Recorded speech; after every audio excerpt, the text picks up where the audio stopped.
That was an all too common Bengals L. What's up, you guys? Sean Ross Sapp. It is Saturday, September 28th. We are 5 days removed from the Cincinnati Bengals losing to the Washington Commanders 38-33 Monday Night Football. I was at that game about, 36 hours later. I was on a flight to New York. So I didn't have the opportunity to do this show. Not that sure that I would have been exactly too pumped to do this show on Tuesday. I was just dejected, man. A game in which the Bengals played really, really good on offense. The defense just was non-existent. And the defense has been a problem since Jesse Bates left. Lou Anarumo was a Jesse Bates merchant. That's how I feel about this. And I'll rant about that and a whole lot more. Bengals lose 38-33. They are 0-3. They lose to the Commanders. Jaden Daniels goes 21 for 23. He was barely pressured in this game. He ended up getting sacked twice. But Zach Carter, I think it was Tufeli and Trey Hendrickson got to him.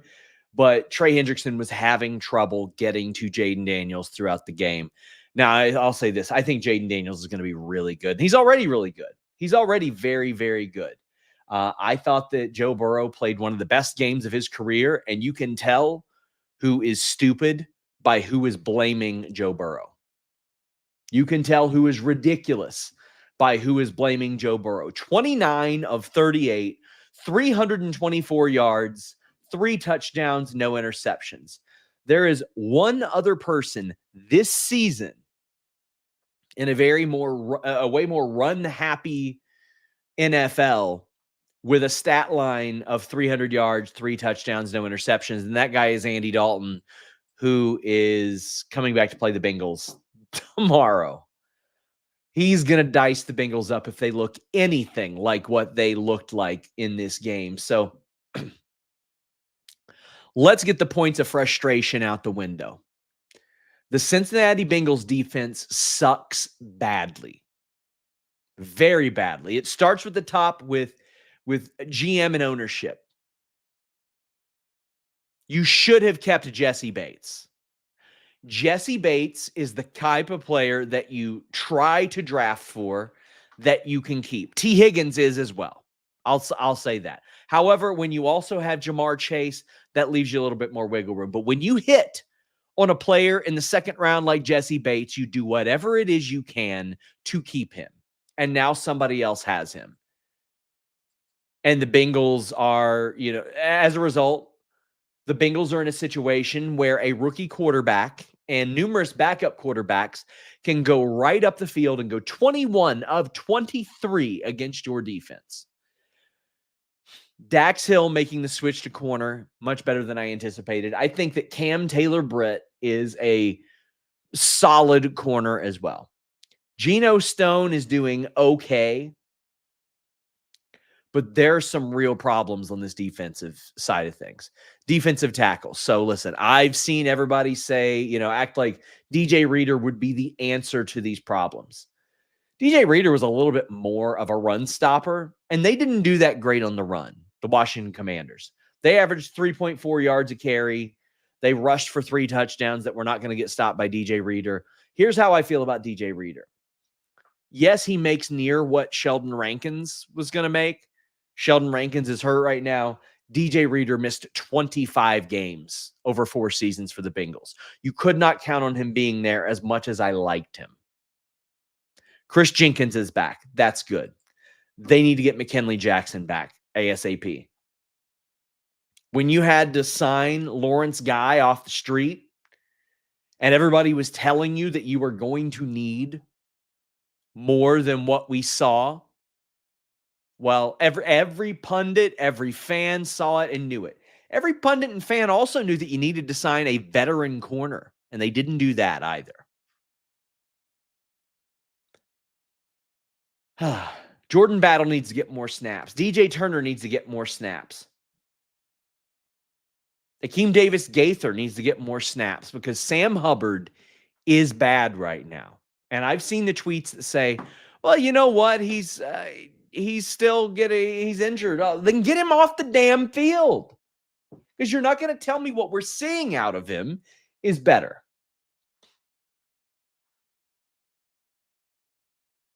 The Bengals have a lot of experience and talent on the defensive end, but the execution is miserable. It's miserable. I was happy to see Injong Meta get an opportunity out there. I think he should be playing more. But they absolutely need to be playing their younger players more frequently and earlier. I'm tired of it. We got to get Miles Murphy back yesterday. And I think he's got to sit out this week as well. But I mean, here's the deal. The Bengals lost that first game and it was disappointing.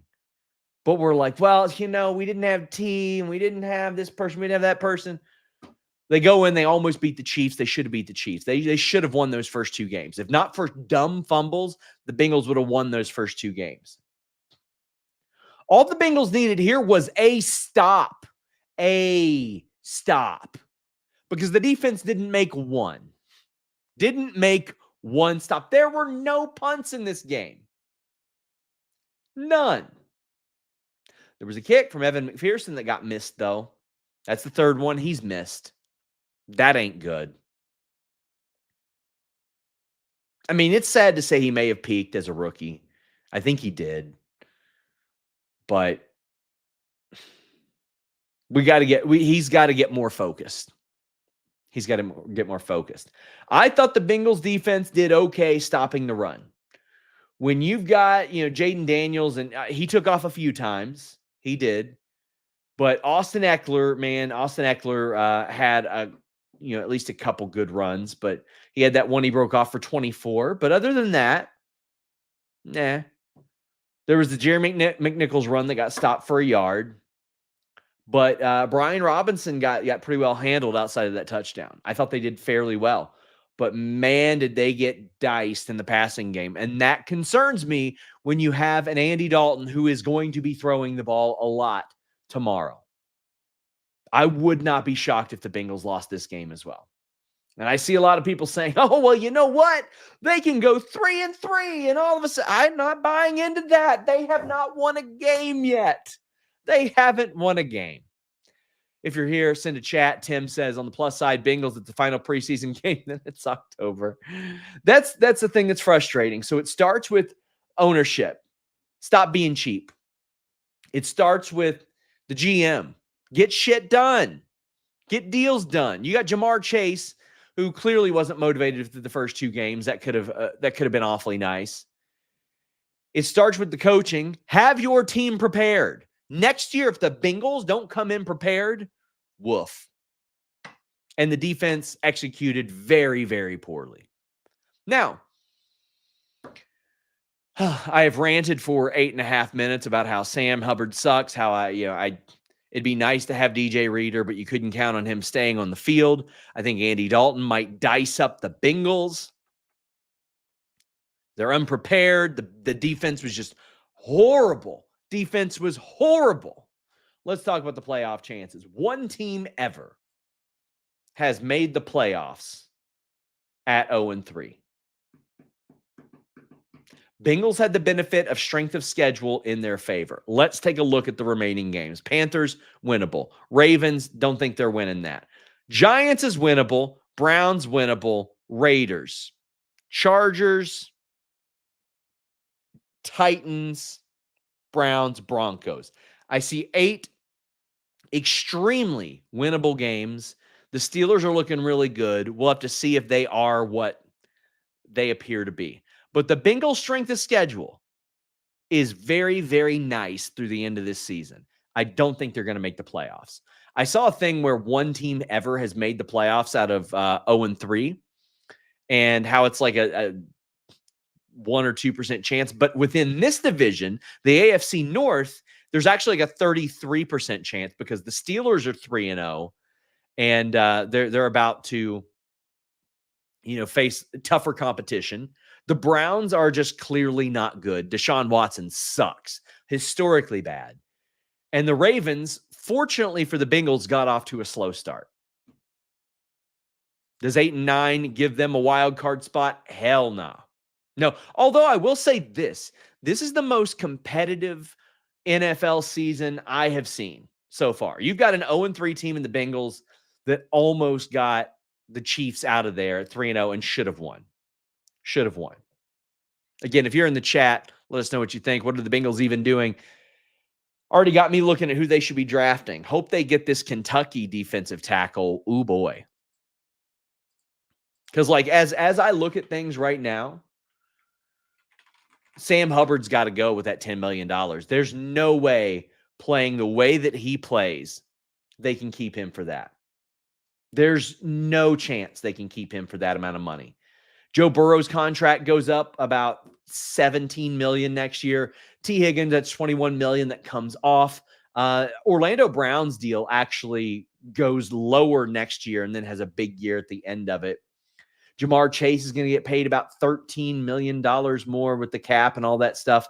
Alex Kappa stepped up and had a much better game. The offensive line has held up pretty well so far.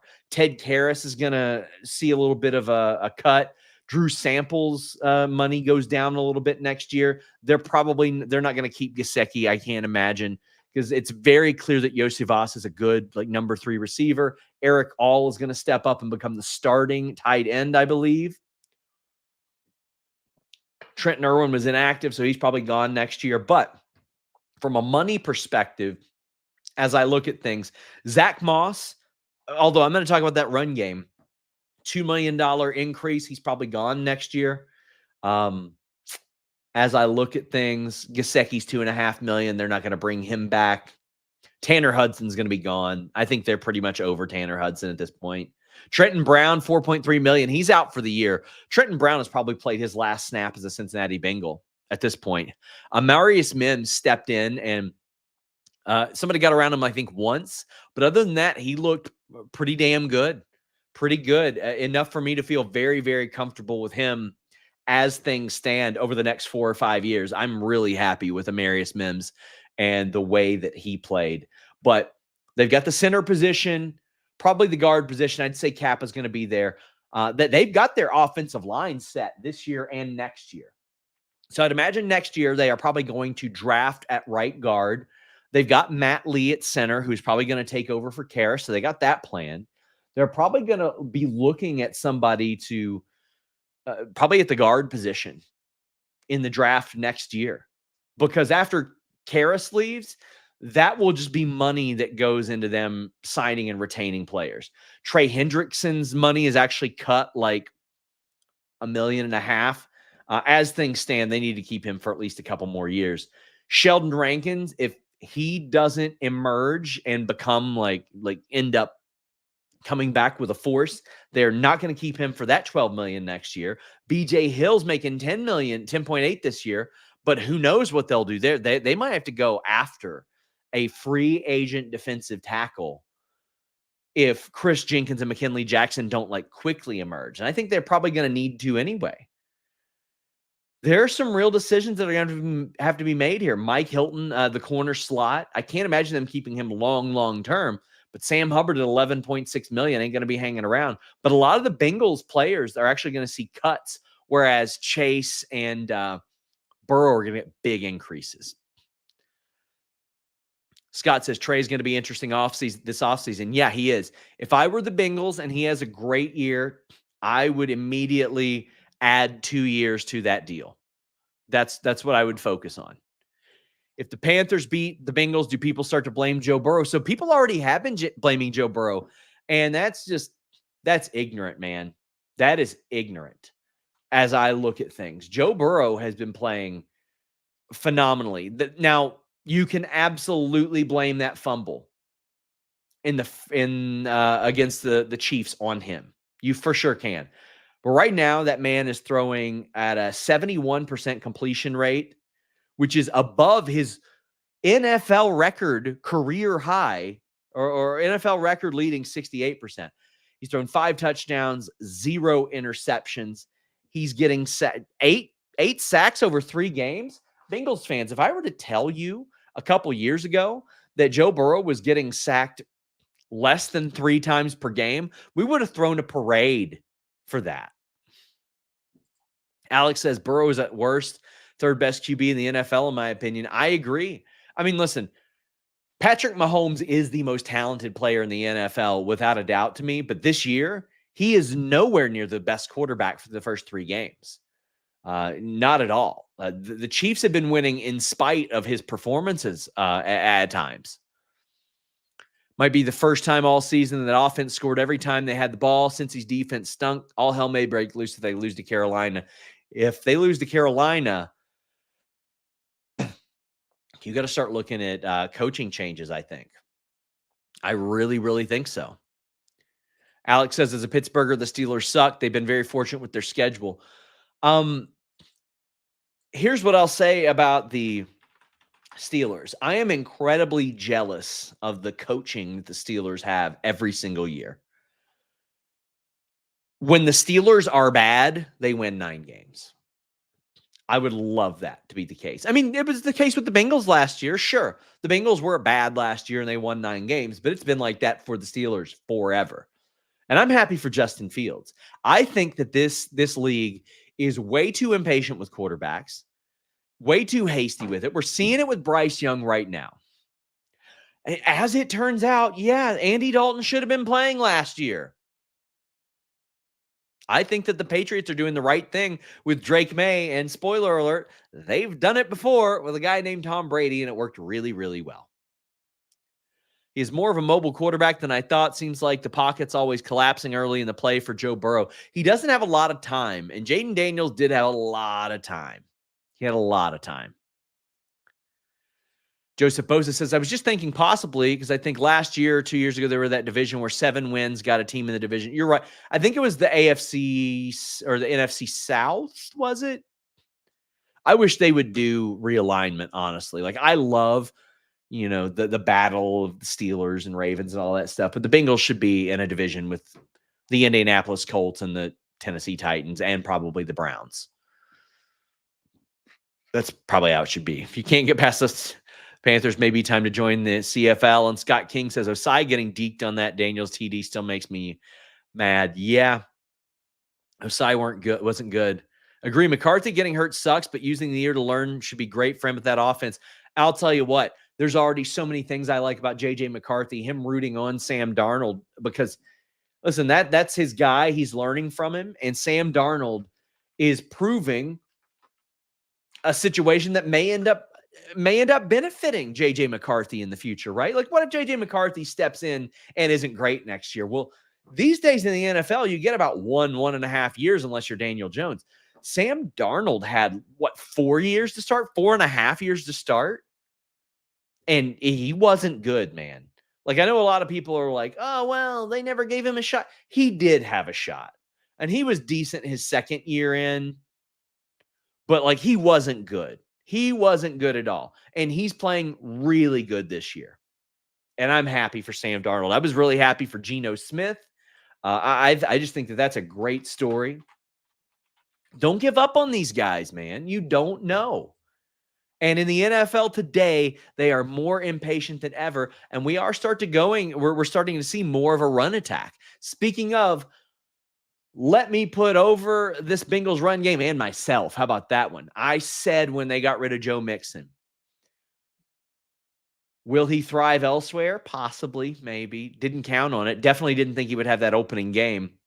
But the Bengals needed to do a few things. They needed a different type of running back. They probably needed a dual-headed attack. And most of their passes should not be to running backs. I saw a lot of people say, well, Joe Mixon can catch the ball really well. If you're throwing the ball to Joe Mixon, you're throwing that behind the line of scrimmage, and let's be real. We have seen how that doesn't work for the Cincinnati Bengals. We saw it. We saw 4 passes behind the line of scrimmage early in the game on Monday, and all of them got stopped. The Cincinnati Bengals sell wolf tickets with their screen pass and line of scrimmage or behind the line of scrimmage passes. I saw people say, oh, they're so good at it last year. No, the reason they had so many yards is because they did it so much. It sucks. It ain't good. Air the ball out. Put the ball on the ground. Occasionally throwing the ball behind the line of scrimmage works for the Bengals. We don't need all that. Chase Brown, 2 catches, 7 yards. You saw that. But Zach Moss, let's talk about him. Zach Moss had 5 catches for 39 yards, 6 targets. So, 7 catches out of 9 targets for the Bengals running backs, not bad. Joe Mixon has great hands, like historically good hands, doesn't fumble the ball. But let's talk about what they did on the ground. Zach Moss, 12 carries, 4.8 yards, and he got that TD. And a lot of those some of that number was skewed because he had that long of 15. It didn't feel like Joe Burrow or Joe Mixon was busting off any past 9 or 10 last year. Zach Moss was getting a lot of short yardage first downs. He was doing his job. Chase Brown, 62 yards on 7 carries, 8.9 yards a carry. This man is getting it done, and he is explosive. Now, I think we're about to hit an era where running backs are about to get paid. Running backs are getting used a lot more. It'll be very team-friendly, I think, because the running backs can fall off very quickly, but running backs are about to get paid a lot more, I think. Chase Brown is getting it done. His success rate. So, rushing success rate. A successful rush gains at least 40% of yards required on first down, 60% on second down, and 100% on third or fourth down. The denominator is rushing attempts. His success rate is 85%, brother.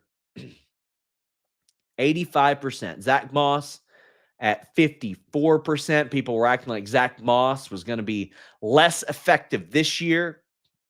He's doing it, man. He's doing what he should do. His success rate is up higher as well as it was last year. The systems for Chase Brown and Zach Moss here, way better than it was for Joe Mixon. And the one that Joe Mixon is in right now, way, way, way better. Just way better. Joe Mixon's success rate was under 50% last year. In fact, he had only been above 50% once in his career, and that was 2022. And that was, I'm sure, greatly helped by that 5-touchdown game. Run game looked great. Jamar Chase looked great. This is why we're screaming, air the ball out. Throw the damn ball. You can go over the middle to T, and T is going to pull some powerful grown man shit and get you some extra yards. That's what T Higgins does really good. T Higgins has the ability to catch the ball and then do something crazy. Jamar Chase has the ability to do something crazy and then catch the ball. And that's what he did. Just incredible. Incredible. Yoshi Voss looks like I'm not going to say a definite number 3, but a solid number 3 on this team. Now, if you can get Jermaine Burton to emerge, well, that's great. That would be awesome. But Yoshi Voss is filling that Tyler Boyd, like, all right, you're going to focus on these 2 guys. Well, guess what? I can get into the end zone. I can make this happen. I mean, that's like Yoshi Voss is going to probably lead this team in touchdowns and be 3rd or 4th in receiving yards. That's probably where we are there. He's got 85 yards, 3 touchdowns, 10 receptions, 3 touchdowns. He's got to catch the ball at a higher rate, though. The Bengals have not caught the ball when they've needed to catch the ball at times. So as things stand, it looks like Trent Brown probably played his last snap as a Bengal already, which he got us to Amarius Mims. It's about all I expected out of him. Have you ever seen a more undeserving 89 rating on Madden than Trent Brown? Man. There is one quarterback in the NFL with 100-plus attempts and 0 interceptions this season. That's Joe Burrow, my friends. Man. So,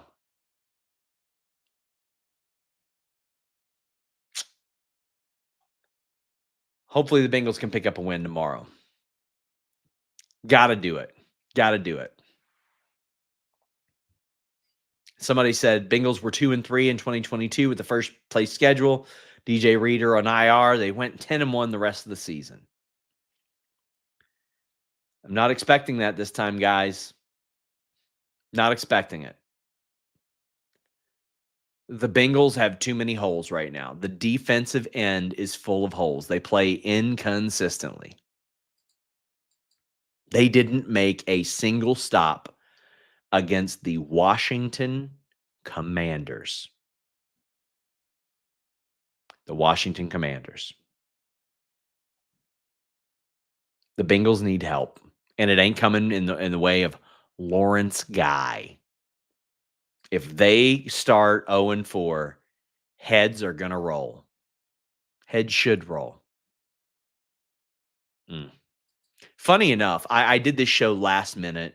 I did the show because I was like, you know what? I want to do a show before the Panthers game. I was just so dejected from it. Ultimately, football is entertainment for me. Most of you guys know what I do for my day job, and you see how weird people are.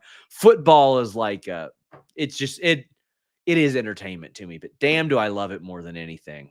And it's just a bummer. How did the fans in the stadium take this loss 38-33 live? There was still some hope until the end.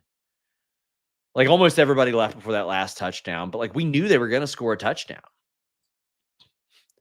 Barely forced third downs in the half. Yeah.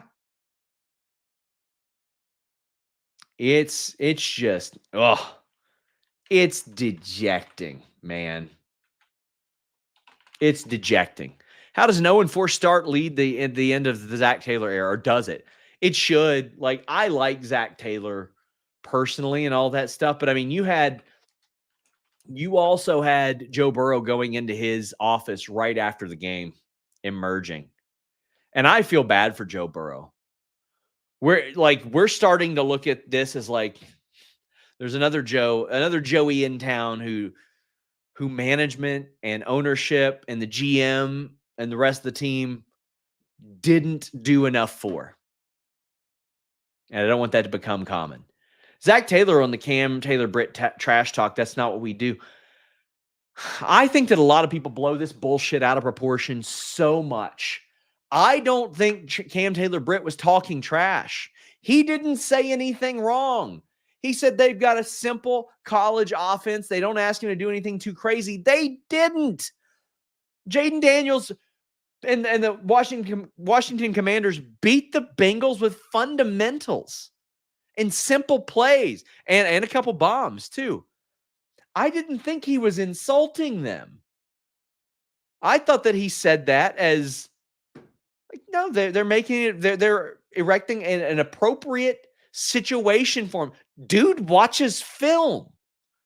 What are we talking about? And even Zach Taylor's like, that's not what we do. Well, guess what else we don't fucking do? We don't win football games. What are we talking? Listen, Jaden Daniels is good. I'm not going to sit here and pretend that he's not just because he's on the Commanders. Bengals should have won this game. Bengals should have won against the Chiefs. They got hosed out of that one. Especially when you see the pass interference that wasn't called on the Chiefs last week. Bengals should still be 3-0. Tanner Hudson cost them that first game. Joe Burrow cost them the second game with the fumble, and also they got hosed, and the defense cost them this game. The Bengals are a few eyelashes away from being 3-0. But when you start 0-3, you start 0-2, and even when you start 0-1, you put yourself in a hole, and it makes it difficult to get out of it. Hopefully tomorrow when I am doing this show, it is with finally a Bengals win, and hopefully with some delusion that the Cincinnati Bengals can pull themselves out of this hole. Let's see who the rest of the AFC North teams play tomorrow. Cleveland is at Las Vegas. There's a solid chance they lose that. Cleveland is favored to win. Buffalo is at Baltimore. Buffalo, listen, man. I think Buffalo's winning that game. I have been, I wouldn't say a detractor of Josh Allen, but when anybody says, "Oh, you'd trade Josh Allen for Joe Burrow," no, I would not. I absolutely would not, and still wouldn't. No, I would not trade for a guy that threw 18 interceptions last year, fumbles the ball an awful lot. No, but I'll give Josh Allen this. That dude is a winner. He is a winner. That's what it comes down to, being a winner. And that dude does it. 7 touchdowns, no interceptions this year. Man's doing it. I think they win that game. Who do we got? Pittsburgh at Indianapolis. Well, Pittsburgh's going to be 4-0. My God. My underdog picks. Let's see. New Orleans at Atlanta. I think New Orleans wins that. Yeah, I think they're winning that. Damn, Minnesota is not favored over Green Bay. I think Minnesota wins that. Philadelphia at Tampa Bay. Nah. Houston, big favorites over Jacksonville, as one would expect. Washington at Arizona. I think Washington wins that too. I think the Commanders they're just good. Defense isn't good. Their defense didn't play good either. Let's make that clear. San Francisco over New England. Yeah, that sounds about right. KC over Los Angeles. Yeah, probably. Guys, Jordan Love is back. Want to say thank you all for tuning in to this very abrupt and probably, unhinged stream that I did. Common Bengals W. I am on Twitter. Of course, you can always go to commonbengalsw.com. Till next time, guys, we're out.